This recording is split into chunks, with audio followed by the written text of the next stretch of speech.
And when you went to Christchurch, you weren't there for very long before you joined. Well, I got 4 terms in.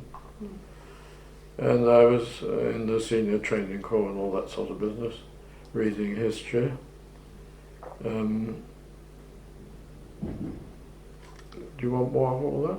Yes, did it feel like a very natural progression from school? You mentioned a circle of people coming from Westminster. Yes, it did in many ways, but different. Again,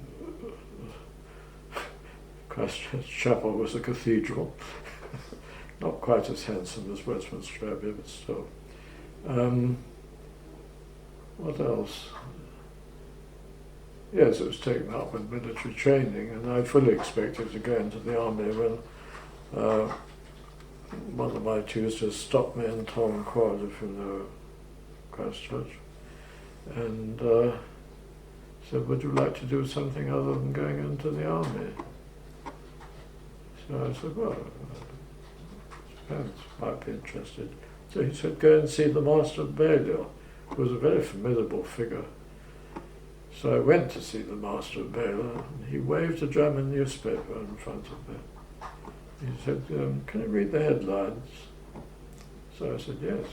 I did. He said, "Do you do crosswords?" I said, "No." "Do you play chess?" I said, "I haven't played chess since I was about 11. He said, "Well, you'll hear from us, perhaps."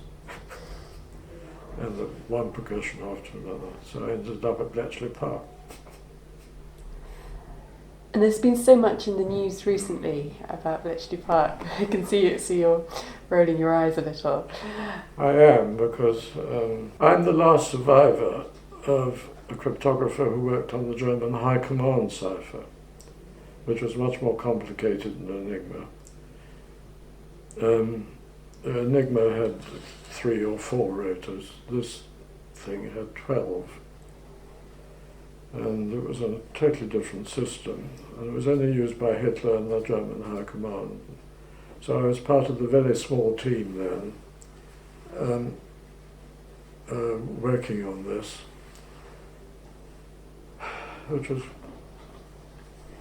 we broke a certain amount of, quite a number of messages. At the back of the hut at Bletchley Park was a machine which was in a sense, the first computer, known as the Heath Robinson, because it was always breaking down and doing funny things and flashing lights and so on. The more sophisticated version is at Bletchley Park in the Computing Museum part. And they were reconstructing the Heath Robinson. I don't know how far they've got with that. So that's where I ended up, but only for about large part of 1943. I then heard that there was some operation going on or something going on in London, and I expressed interest in it. And through a long story, which is recorded in an article in one of the learned journals, which I won't bore you with now, I was transferred from Bletchley to Alford House on Park Lane.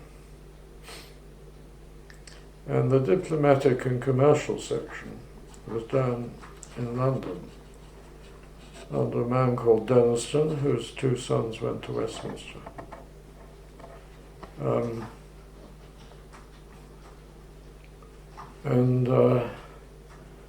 I first of all was given the Finnish diplomatic thing to break, which I didn't, and nobody ever did, so that was all right. And then I was suddenly transferred into a highly secret thing, which was the Russian Comintern cipher, which we broke.